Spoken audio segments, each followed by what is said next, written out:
Like the Reds, it's the second look after Liverpool beat Bournemouth 3-0. We've got Ian Ryan and Mo Stewart with me, Gareth Roberts, to talk about that. 12 games to go in the Premier League season, chaps. The title's in Liverpool's hands. Bournemouth obviously swept aside a dominant performance. It was 3 and it could have been 4, 5, 6 and even more.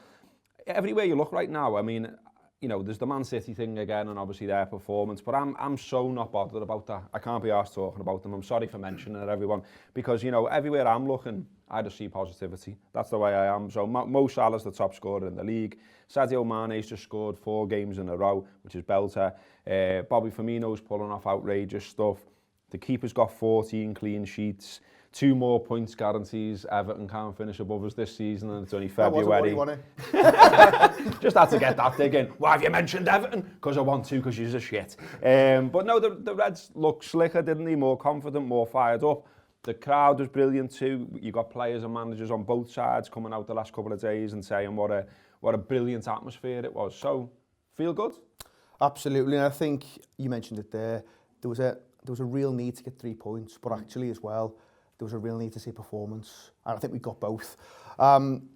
Liverpool, you know, the last 2 games, it has been a little bit of a struggle. You can't deny that. You know, the performance levels, you could even argue since Christmas, really, or the City game, we've not been at our best, but we absolutely were on Saturday. I thought there was loads of standouts. You know, you listen to the lads do the post-match show, and I think they all name a different player, which tells you everything you need to know about, you know, some of the performance levels from individuals.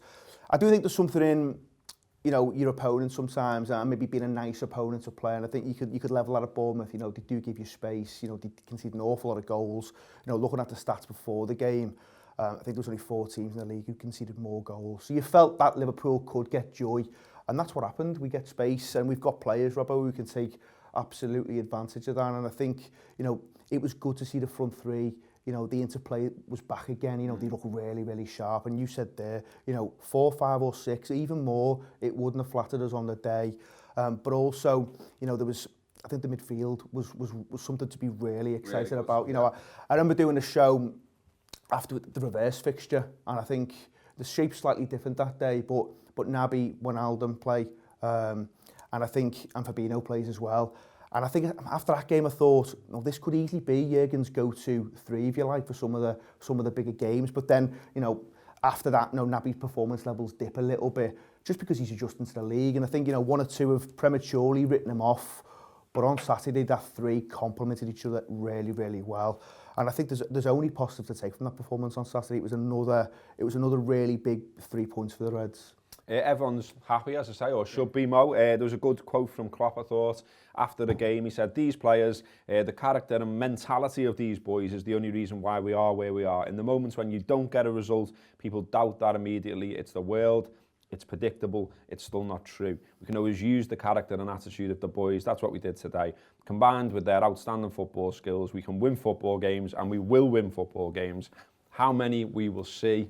But we will try everything. And I think this is the thing, isn't it? You know, I've seen Gary Neville sort of saying, like, you know, Jurgen's got to sucker up a little bit that if you drop points and you're in a title race, people will criticise you, people will talk about mentality, people will talk about bottling, and you just got to protect your players and crack on. But nevertheless, a lot of it did seem a little bit over the top. I've seen something from Robbie Fowler today as well, saying he thinks it's mad the way you get people talking about bottlers and frauds and all this kind of shit for dropping, you know, 4 points. The language around talking about football is something that we could talk about for a long, long time. But show in itself almost, isn't it? Exactly. But Klopp is right. He's done pretty much what Gary Neville was saying. He is protecting his players. And by doing that, the best way of doing that is by coming out after a game like this and saying, look, this is what we are. We need to remind everyone. We've lost 1 game all season long. And I think that's why, because Klopp mentioned in his post-match that the performance was almost as important as the points. And I think that's why, it's in order to kind of give us all a reminder of what this team is, where they've got to and what they can do.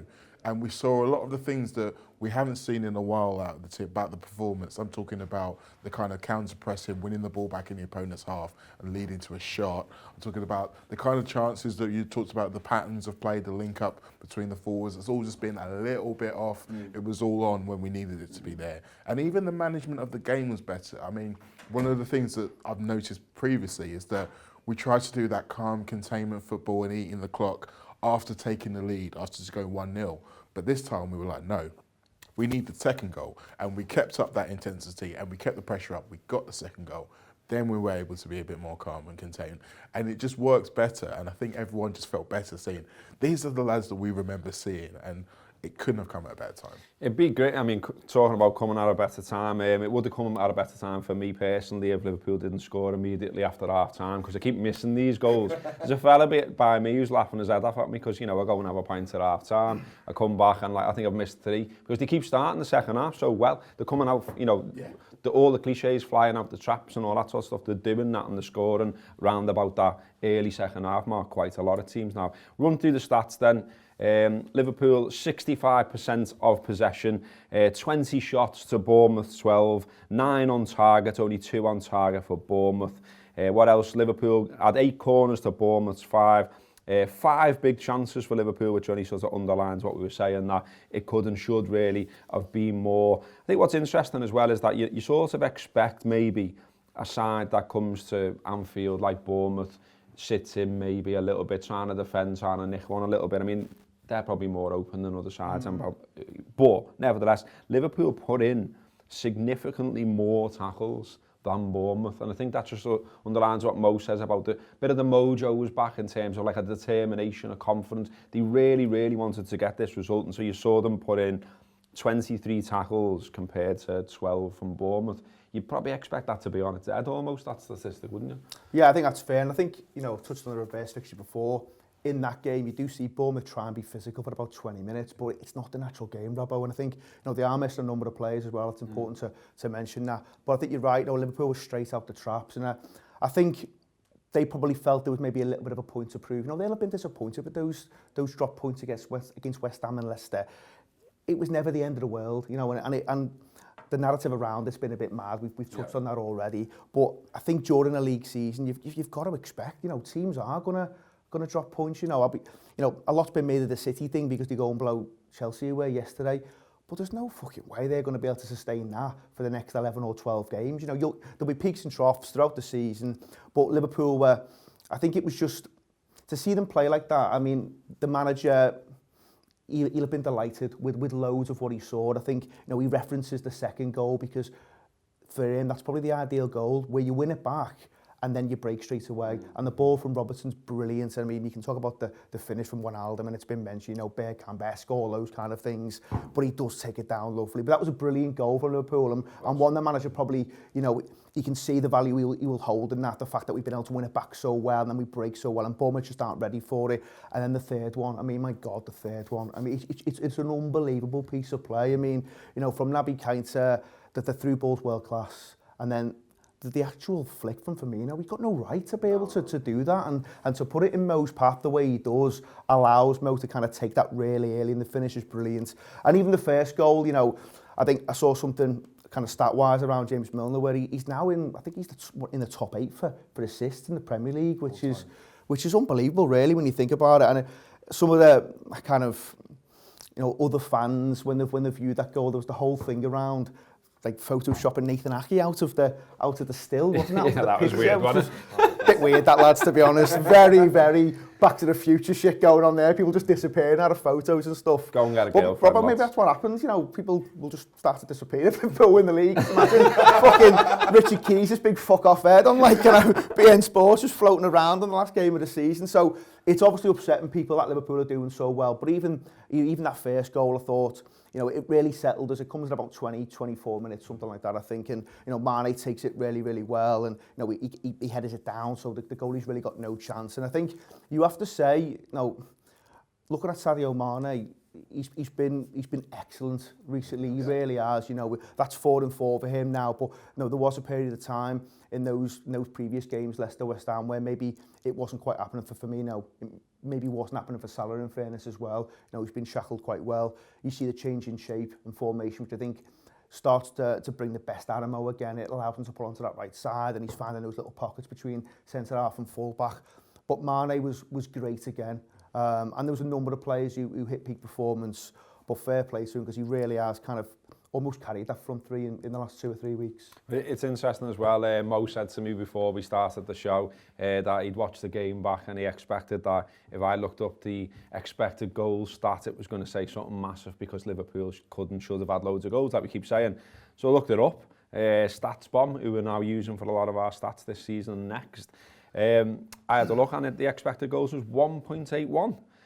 So we all got the stun there. But we're going to go to Neil Atkinson now because he's going to have a little look with the tactics board at what happened Liverpool v Bournemouth. There were some tweaks as Ian's mentioned there, so let's see what Neil makes of it.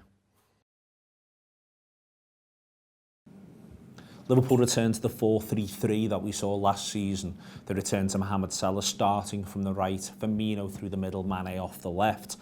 One of the things that struck me about the game watching it back was first and foremost that we talked earlier in the season about how there can be a little pentagram of things around Firmino that makes it difficult for him to play his football at times. That didn't happen at all against Bournemouth, and Bournemouth were well set up for that, by the way. Let's remember that they had Gosling, Surnham and Lerma all in the middle of the park there.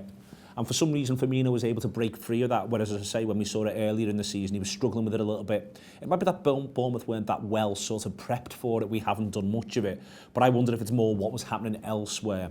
For instance, Gosling was getting pulled over to have to deal with Sadio Mane. Adam Smith wants to be more of an attacking fullback and did, in terms of average position, play higher up the pitch on his flank than Rico did on his. So maybe Gosling was getting pulled out of shape a little bit. Or was it things in the middle of the park? Did Keita's excellence mean that he needs to be dealt with over here by Lerma, by Surnham, by Gosling? Did that help and did that create a little bit of room to get Firmino in the game more and more? I just think he also played really well. That's the thing that happens to footballers. He found his way through the game, and that's a big deal, and he did so really, really well, Firmino. And he ends the game better than he starts it. It's something to watch out for. I think he really got back into the groove of playing that role. Elsewhere, the other thing that occurs is that Wijnaldum's average position, where Wijnaldum's meant to be, is very much on the right-hand side of this three with Keita on the left. But as ever with this Liverpool side, you use the word meant a lot. You saw Salah turning up right the way over here. You had Mane at one point coming up over onto this side. But for his goal and for the one he set Salah up for, Wijnaldum breaks from midfield and finds himself all the way down there. Very, very advanced indeed. The point is that you can have footballers and they can be good players and they can be well-drilled players, but Liverpool's movements, Liverpool's tactical preparation, the commitment to their own shape and their own approach is what got them the result they needed against Bournemouth. It was that which pulled Bournemouth out of shape. It was that which got everybody going. For me, this is one of those performances where, as I said on the post-match show, 4, 5, 6 players played outstandingly well. And what that means is that Liverpool played outstandingly well. If 6 players are outstanding, Liverpool have become outstanding. And I think that starts first and foremost with the movement, the confidence and the front-footedness from this midfield base that liberated everybody else.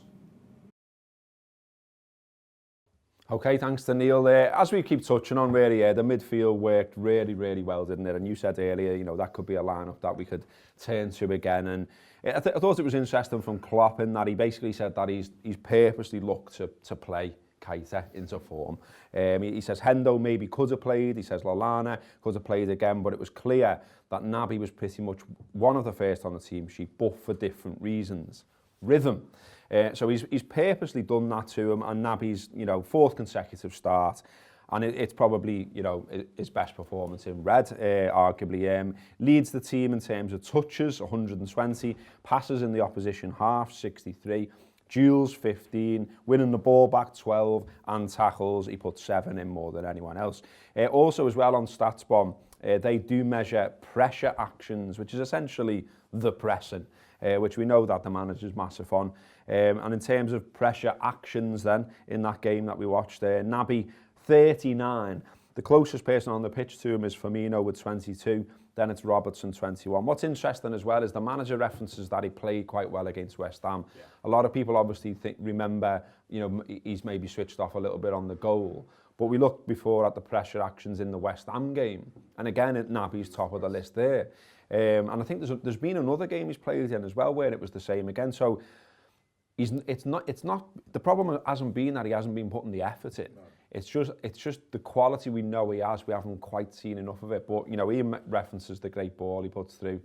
There you go. Yeah. There's the quality. And I think all of the stats you mentioned show what kind of an all-round player he is. When his confidence is up, he really can do everything. He's all over the pitch. He's making problems for the defence and for the attack. And what I liked about him more was all the things that I mentioned previously on the show after the Leicester game, was it? About his confidence, about him always looking to pass off straight away.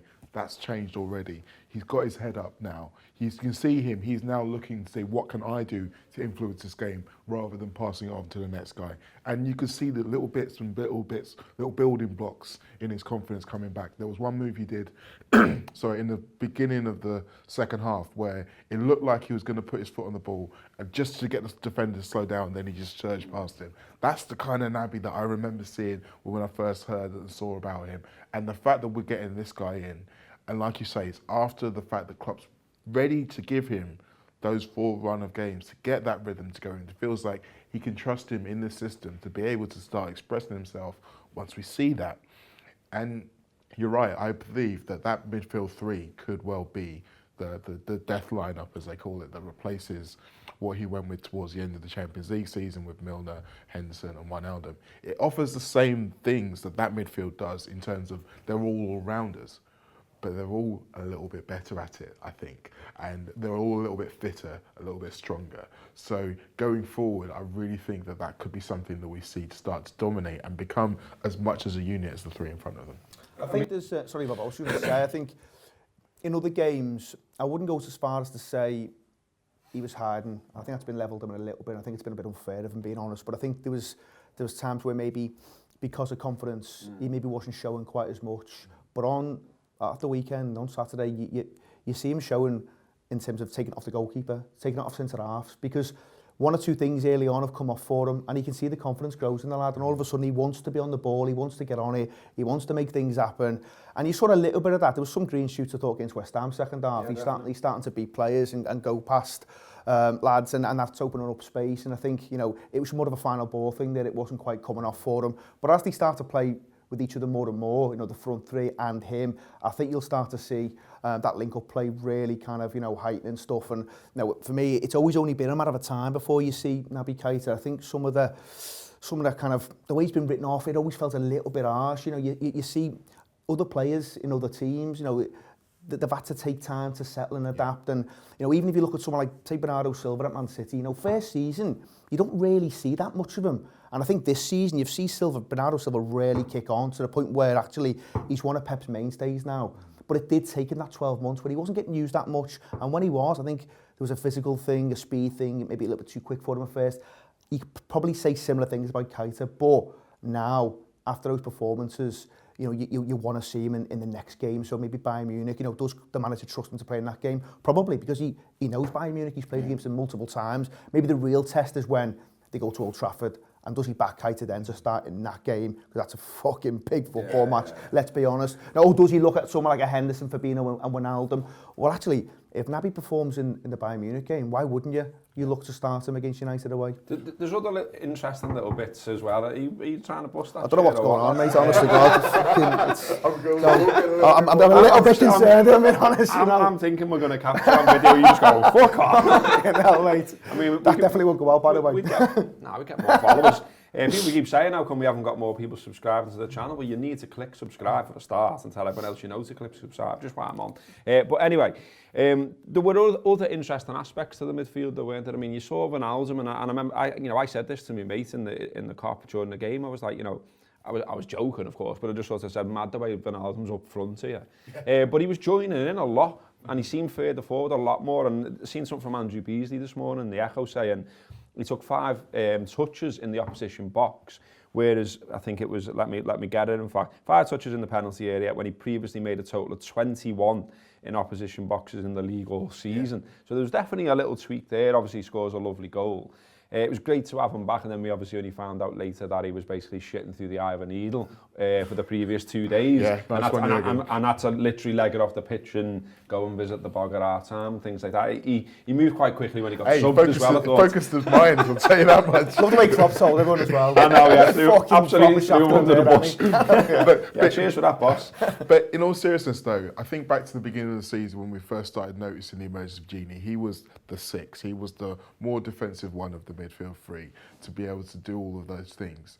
But since Fabinho's kind of settled in a little bit more, because essentially that is the role that we expect him of the 3-2 play more, it's kind of released Wijnaldum again, because he does have that ability to break late. I mean, we saw it when he first started his Liverpool career. We made a real habit arriving late, getting important goals. And the idea of us getting that genie back, or having him have that ability to do that and the freedom to do that and the trust in the players around him to cover where necessary, that's going to be massive for us as well. Because let's face it, we've been talking about getting goals from midfield for quite some time now.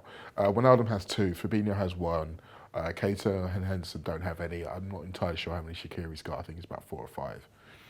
When you look at it in comparison to those other guys, that's something that we have a lot of discrepancy to make up. I think if we can get Gini to be able to have those instincts flourish to get in the box at the right time, he's got the finishing ability to do it. We saw it. He's played as a 10 before, hasn't he? So it's not like he arrives in the box or in those positions and goes, "Oh, well, what do we do here?" And I mean, a player, it's not every player that pulls off a finish like he did on Saturday. No, and the other good thing I like, the goal that he did score, I call it a kind of a system counter-attack, because what that was is that the reason we were able to go from Naby winning the ball on the halfway line to him scoring a goal 8 seconds later is because of where everybody was. If you look at the goal again, Naby makes the tackle, goes straight to Mane, goes straight to Robbo, goes straight over. Everybody, no one had to think. It was just like bang, bang, bang, bang. Everyone's in the right position. And we were able to trap teams and then just break on them and score. So if we're getting that back... Well, and this is the thing, isn't it? I think what Mo's getting to here, and again, apologies for repeating the point that we made on the post-match point, but it's the idea of people have been saying all season about clicking. These goals that we saw on Saturday looked like clicking, and you know what Mo mentions there. There's a goal that I'm an old bastard, as everyone knows, but there's a goal I think it was against Derby County at home where Peter Beardsley gets the ball, is back to the play, if you like, and he doesn't even look. And he swivels on this ball that comes to him, plays like a 40-yard pass into the path of a Russian Ray Houghton. He just takes one touch and puts it in the back of the net. And I remember being at Anfield for that going, how did he know? Yeah. How did he know he was there? How did he play that ball? And it was all amazing, but it was all because they played together, they knew what Mo just said, the understanding. And if we can get that understanding and suddenly find rhythm, which Klopp mentions, it's a good time of the season to be doing that, isn't it? Absolutely. And even that, I think we touched on the third goal before, that telepathic understanding between Firmino and Mo Salah. You can imagine they've scored that goal loads of times in training. Yeah.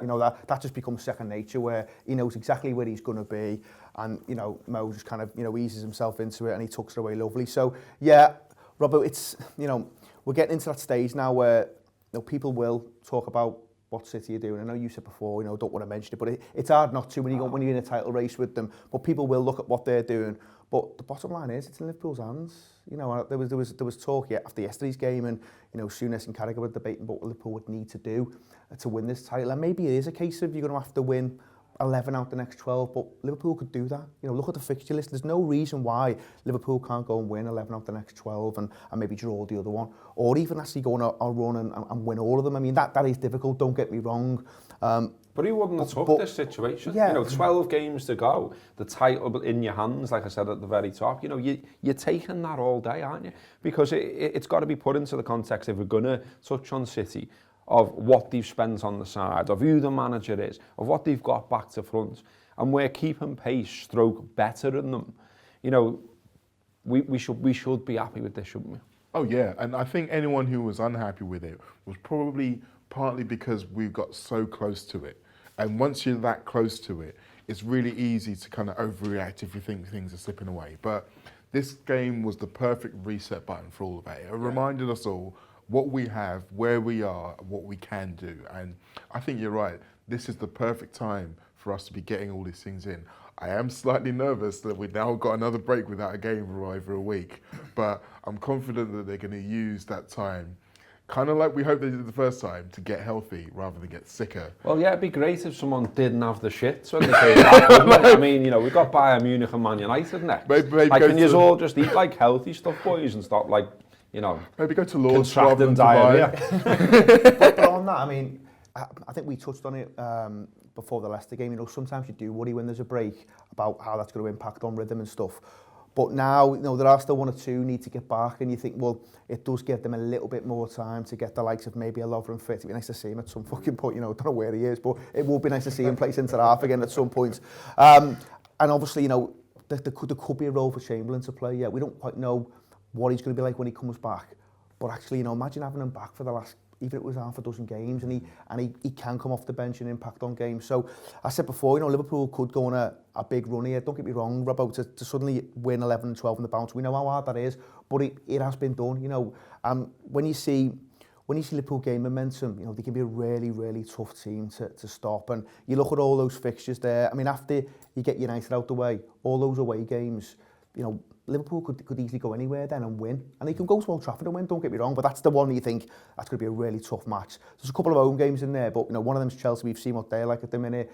You know, if they don't change the manager, you know, you'd back ourselves to beat Chelsea. Even if they do change the manager, but you know what I mean? It becomes a different proposition then. And then you've got Spurs, which is probably the standout.